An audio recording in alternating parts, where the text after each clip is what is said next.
உதயநிதி அவர்களுடைய கைதுக்கு ஆதரவாக தாவேகாவினரும் தமிழ்நாடு முழுவதும் ஆர்ப்பாட்டத்தில் ஈடுபட்டார்கள். உதயநிதி ஸ்டாலினுக்கு எதிராகவும் அவர்கள் ஆர்ப்பாட்டத்தில் ஈடுபட்ட நிலையில் உதயநிதி ஸ்டாலினுடைய கைதை கொண்டாடும் வகையில் இனிப்புகள் வழங்கும் நிகழ்வும் தாவேகா சார்பில் நடத்தப்பட்டது.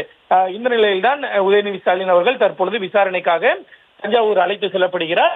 தஞ்சாவூர் அழைத்து செல்லப்பட்டு கிழக்கு காவல் நிலையத்திலோ அல்லது எஸ்பி அலுவலகத்திலோ வைத்து விசாரணைக்கு பின்னர் அவர் விடுவிக்கப்படுவார் என்று அரசு தலைமை வழக்கறிஞர் உயர்நீதிமன்றத்தில் தெரிவித்திருக்கிறார்.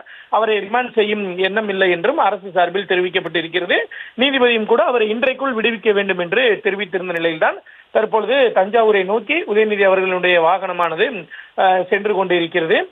தஞ்சாவூரில் தமிழ்நாடு மாநிலம் முழுவதுமே ஒரு பதற்றமான சூழல் நிலவக்கூடிய நிலையில் தஞ்சாவூரில் அதனுடைய தாக்கம் என்பது சற்று அதிகமாகவே இருக்கிறது. ஏனென்றால் உதயநிதி ஸ்டாலின் அவர்களை அங்குதான் விசாரணைக்கு அழைத்து செல்வதாக காவல்துறையினர் கோரிய நிலையில் பல்வேறு பகுதிகளில் இருந்தும் தஞ்சாவூரிலும் அண்டை மாவட்டங்களிலும் இருந்தும் இருக்கக்கூடிய தொண்டர்களும் கட்சி நிர்வாகிகளும் தஞ்சாவூரை நோக்கி குவிந்த வண்ணம் இருக்கிறார்கள். அதே போல உதயநிதி ஸ்டாலின் அவர்களை பொறுத்தவரைக்கும் வாகனத்தை பின்தொடர்ந்து யாரும் வர வேண்டாம் என்று தொடர்ச்சியாக அவர் கோரிக்கை வைத்தும் கூட அந்த கூட்டம் என்பது அதிக அளவிலேயே இருக்கிறது.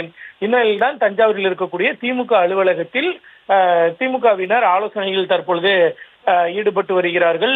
உதயநிதி ஸ்டாலின் வருகை, அவர் வரும்பொழுது என்ன மாதிரியான நிகழ்வு, அதே பின்பு விசாரணை முடிந்து அவர் செல்லும் பொழுது மேற்கொள்ள வேண்டிய நடவடிக்கைகள் குறித்து அவர்கள் ஆலோசனையில் ஈடுபட்டு வருவதாக தகவல்கள் வெளியாகி இருக்கின்றன. அதே போல ஒருபுறம் வழக்கறிஞர் அணியினரும் ஆலோசனையில் ஈடுபட்டு வருகிறார்கள். இந்த நிலையில்தான் உதயநிதி ஸ்டாலின் அழைத்து வரக்கூடிய அந்த காவல் நிலையம் முன்பாக பேரிகார்டுகள் தற்பொழுது காவல்துறையினரால் இறக்கப்பட்டு வருகின்றன. லாரியில் கொண்டு வரப்பட்டிருக்கக்கூடிய சரக்கு வாகனத்தில் கொண்டு வரப்பட்டிருக்கக்கூடிய பேரிகார்டுகள் தற்பொழுது காவல் நிலையம் முன்பாக இறக்கி வைக்கப்பட்டு வருகின்றன. அது மட்டுமில்லாமல் அங்கு ஏராளமான காவல்துறையினரும் குவிக்கப்பட்டு இருக்கிறார்கள். உதயநிதி ஸ்டாலின் அவர்கள் வருவதற்கு இன்னும் ஒரு சில மணி நேரங்கள் ஆகும் என்றாலும் கூட தற்பொழுது அங்கு 20 முதல் 30 காவலர்கள் குவிக்கப்பட்டு இருக்கிறார்கள். தஞ்சாவூர் நகர தெற்கு காவல் நிலையத்தில் தான் தற்பொழுது உதயநிதி ஸ்டாலின் அவர்கள் அழைத்து வருவார் என்று எதிர்பார்க்கப்படுகிறது. அங்குதான் காவல்துறையினர் பேரிகார்டுகளை இறக்கி வருகிறார்கள். இன்னும் சிறிது நேரத்தில் பேரிகார்டுகள் அமைத்து பாதுகாப்பு பலப்படுத்தப்படும் என்று எதிர்பார்க்கப்படுகிறது. மேலும் காவல் நிலையத்தை சுற்றியோ அல்லது காவல் நிலையத்திற்கு அருகிலேயோ கட்சியினர் யாரும் கூடாத வகையில் ஏற்பாடுகள் செய்யப்பட்டு வருகின்றன. தஞ்சாவூரில் ஒரு பதற்றமான சூழல் நிலவி வருவதன் காரணமாக இன்று மாலையே பல்வேறு தனியார் பள்ளிகள் தங்களது பள்ளிகளுக்கு, அதாவது மதியத்திற்கு மேல் விடுமுறை அளித்து மாணவர்கள் அனைவரும் பத்திரமாக வீடு திரும்புவதை உறுதி செய்யக்கூடிய வகையில் பிற்பகலில் விடுமுறை அளித்தது. இந்த நிலையில் மாணவர்கள் பாதுகாப்பு செல்வதற்கான அந்த நடவடிக்கை எடுக்கப்பட்ட நிலையில் உதயநிதி ஸ்டாலின் காவல் நிலையத்திற்கு அழைத்து வரும் பொழுதும் அல்லது விசாரணை முடிந்து அவர் அனுப்பி வைக்கப்படும் பொழுதும் எந்த விதமான நிகழ்வும், அதாவது கட்சிக்காரர்களால் கூட்டம் கூடுதல், காவல் நிலையத்திற்குள் அவர்கள் வருவது உள்ளிட்டவைகளை தடுக்கக்கூடிய வகையில் காவல்துறையினர் விரிவான பாதுகாப்பு ஏற்பாடுகளை செய்திருக்கிறார்கள்.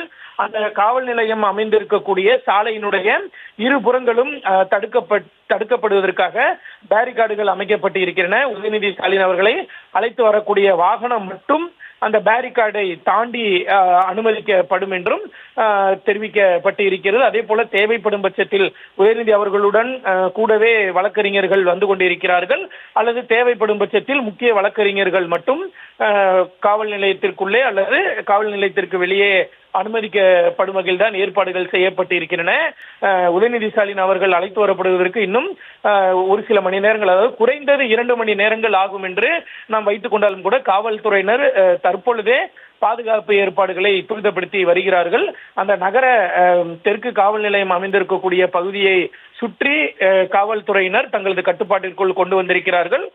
காவல் நிலையம் அமைந்திருக்கக்கூடிய பகுதியினுடைய 2 புறங்களிலும் பேரிகார்டுகள் அமைக்கப்பட்டு வாகன போக்குவரத்து என்பது தற்பொழுதே கட்டுப்படுத்தப்பட்டு இருக்கிறது. தேவையான வாகனங்களை தவிர மற்ற வாகனங்களுக்கு, அதே போல கார், லாரி போன்ற, பேருந்து போன்ற பெரிய வாகனங்களுக்கு அனுமதி அளிக்காமல் தேவைப்படும் பட்சத்தில் இருசக்கர வாகனங்களுக்கு மட்டுமே தற்பொழுது அனுமதியானது அளிக்கப்பட்டு இருக்கிறது.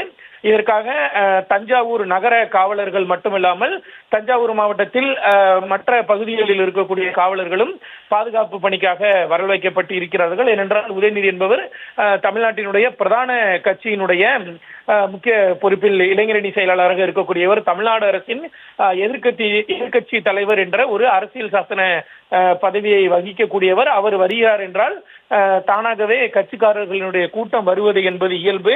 அவர்கள் வருகையின் காரணமாக எந்த விதமான சட்டம் ஒழுங்கு பிரச்சனையோ அல்லது காவல் நிலையத்திற்குள்ளேயோ அல்லது வெளியேயோ எந்த விதமான நிகழ்வுகளும் தள்ளுமுள்ளு போன்ற எந்த நிகழ்வுகளும் நிகழ்ந்து விடக்கூடாது. தேவையில்லாமல் எந்த வாகனமும் காவல் நிலையத்தின் அருகில் வந்துவிடக்கூடாது என்பதற்காக தான் காவல்துறையினர் சார்பில் இந்த பாதுகாப்பு ஏற்பாடானது செய்யப்பட்டு இருக்கிறது. உதயநிதி அவர்கள் ஒரு உதாரணத்திற்கு 7 அல்லது 8 மணி அளவில் தஞ்சாவூர் காவல் நிலையத்திற்கு அழைத்து வரப்பட்டாலும் கூட அதனை தொடர்ந்து அவரிடம் ஒரு மணி நேரம் அல்லது 2 மணி நேரங்கள் வரை விசாரணை நடத்துவதற்கான வாய்ப்புகள் இருக்கின்றன. அந்த விசாரணை நிறைவடைந்த பின்பு அவர் அனுப்பி வைக்கப்படுவார். தற்பொழுது நாம் திரையில் பார்த்து வரக்கூடிய இந்த நகர தெற்கு காவல் நிலையம், தஞ்சாவூரில் இருக்கக்கூடிய நகர தெற்கு காவல் நிலையத்திற்கு தான் உதயநிதி அவர்கள் அழைத்து வரப்பட இருக்கிறார். உதயநிதி அவர்கள் அழைத்து வரப்படக்கூடிய நிலையில் ஏற்கனவே பல்வேறு அந்த மண்டலத்தை சேர்ந்த IPS அதிகாரிகளும் தஞ்சாவூரை சேர்ந்த SP உள்ளிட்டோரும் தஞ்சாவூரில் ஏற்கனவே கூடி பாதுகாப்பு ஏற்பாடுகள் உள்ளிட்டவை தொடர்பாக ஆலோசனை நடத்தினார்கள். அந்த ஆலோசனை அடிப்படையில் தான் தற்பொழுது பேரிகார்டுகள் எல்லாம் அங்கு அமைக்கப்பட்டு வருகின்றன. கூடுதல் காவல்துறையினரும் பாதுகாப்பு வரவழைக்கப்பட்டு பாதுகாப்பு பணியில் ஈடுபட்டு வருகிறார்கள். காவல்துறை சார்பில் இந்த ஒரு நடவடிக்கை ஒருபுறம் நடந்து வரக்கூடிய நிலையில் தஞ்சாவூரில் இருக்கக்கூடிய திமுக அலுவலகத்தில் கட்சியினுடைய முக்கிய நிர்வாகிகள், தஞ்சாவூர், திருச்சி, திருவாரூர் ஆகிய மாவட்டங்களைச் சேர்ந்த முக்கிய நிர்வாகிகள், முன்னாள் அமைச்சர்கள் ஒன்று கூடி அங்கு ஆலோசனையில் ஈடுபட்டு வருகிறார்கள். அடுத்த கட்டமாக என்ன செய்வது? உதாரணத்திற்கு உதயநிதி அவர்கள் ஒரு 11 மணி அளவில் விடுவிக்கப்படுகிறார் என்றால் அவர் இன்றைய தினமே அவர் சென்னை புறப்படுவார் என்றால் நாளை சட்டமன்றத்தில் பட்ஜெட் தாக்கல் செய்யப்பட இருக்கிறது. எதிர்க்கட்சி தலைவர் என்ற முறையில் அவர் நிச்சயம் அவையில் இருக்க வேண்டிய ஒரு நிலையானது ஏற்பட்டு இருக்கிறது. எனவே அவர் ஒரு 11 மணி அளவில் விடுவிக்கப்படும் பட்சத்தில் உதயநிதி அவர்களுடைய பயண திட்டம் என்ன, அவர் சென்னைக்கு எப்பொழுது புறப்படுவது அல்லது ஒருவேளை தங்குவது என்றால் தஞ்சாவூரிலேயே தங்குவதா அல்லது திருச்சியில் தங்குவதா, அதற்கான ஏற்பாடுகள் என்ன உள்ளிட்டவற்றை, மேலும் அவர் உதயநிதி அவர்கள் கைது செய்து அழைத்து வரும் பொழுதே தொண்டர்கள் அவருக்கு ஒரு வரவேற்பு போராட்டமாக அது இருந்தாலும் கூட அது தொண்டர்களினுடைய ஒரு வரவேற்பாகவே திமுக தரப்பில் பார்க்கப்பட்டது. ஏனென்றால் உதயநிதி அவர்களை சாப்பிட விடவில்லை என்று கூட தொண்டர்கள் வாகனத்தை மறித்தார்கள். அப்பொழுது கூட உதயநிதி அவர்களை பொறுத்த வரைக்கும் ஒரு சிரித்த முகத்துடனேயே தொண்டர்களை எதிர்நோக்கினார். காவல்துறை விசாரணை முடிந்து அவர் செல்லும் பொழுது அவருக்கு என்ன மாதிரியான வழி அனுப்புவதற்கான ஏற்பாடுகள் செய்வது உள்ளிட்டவை குறித்து திமுக நிர்வாகிகள் தற்பொழுது தஞ்சாவூரில் இருக்கக்கூடிய திமுக அலுவலகத்தில் ஆலோசனை மேற்கொண்டு வருகிறார்கள். விவரங்களுக்கு நன்றி.